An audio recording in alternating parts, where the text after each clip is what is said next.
एक समय की बात है, शहर के कोने में बैठा एक भिखारी रोज भीख मांगता था। उसके कपड़े फटे हुए थे, बाल बिखरे हुए और चेहरे पे थकान की लकीरें थीं। लोग रोज उसकी ओर देखते, कुछ सिक्के उसकी कटोरी में डालते और कुछ नजरअंदाज करके निकल जाते। पर उस भिखारी की आंखों में कुछ अलग था, एक अधूरी उम्मीद। वो हर शाम जब अकेला बैठता, आसमान की ओर देखता और सोचता, क्या मैं बस यूं ही मर जाऊंगा? क्या मेरी जिंदगी की कोई कीमत नहीं? उसका नाम था रामू। रामू कोई जन्म से भिखारी नहीं था। कभी उसके पास भी एक छोटा सा घर और एक खुशहाल परिवार था, लेकिन एक हादसे में उसके माता पिता की मृत्यु हो गई और जो कुछ भी बचा था वो धीरे धीरे छिनता चला गया। समय ने उसके हौसले तोड़ दिए। लोग कहते, तेरा तो कुछ नहीं हो सकता, और धीरे धीरे उसने भी मान लिया कि उसकी जिंदगी बस यूं ही कटेगी। पर एक दिन कुछ ऐसा हुआ जिसने उसकी सोच को झकझोर दिया। वो एक बच्चा अपने पिता के साथ सड़क से गुजर रहा था। रामू हमेशा की तरह भीख मांग रहा था। तभी उस बच्चे ने अपने पापा से पूछा, पापा, ये लोग भीख क्यों मांगते हैं? पिता ने जवाब दिया, क्योंकि इन्होंने मेहनत छोड़ दी बेटा, ये अपनी सोच से हार गए। रामू ने ये बात सुन ली। पहली बार किसी की बात दिल को चुभ गई, क्योंकि वो जानता था उसने हार मान ली थी। उस रात उसने सोचा, क्या सच में मैंने मेहनत छोड़ दी? क्या सिर्फ इसलिए कि जिंदगी ने मुझे धोखा दिया, मैं जिंदगी से ही भाग गया? अगले दिन रामू ने फैसला किया, आज से भीख नहीं मांगूंगा। पर करेगा क्या?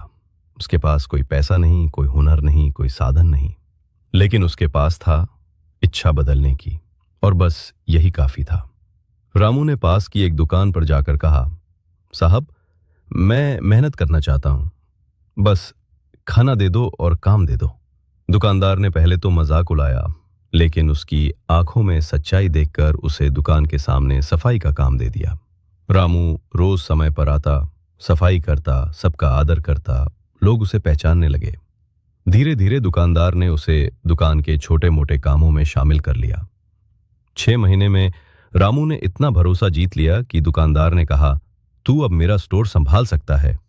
रामू ने अब खुद से कहना शुरू कर दिया था, मैं कर सकता हूं, मैं बदल सकता हूं।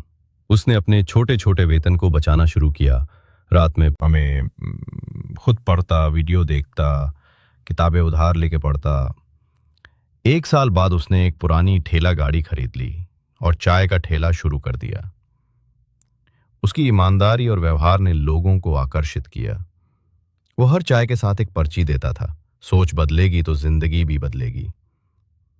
रामू अब एक चाय की चेन चला रहा था। हर ब्रांच में काम करने वाले लड़के उन्हीं जैसे थे, जो कभी जिंदगी से हार गए थे।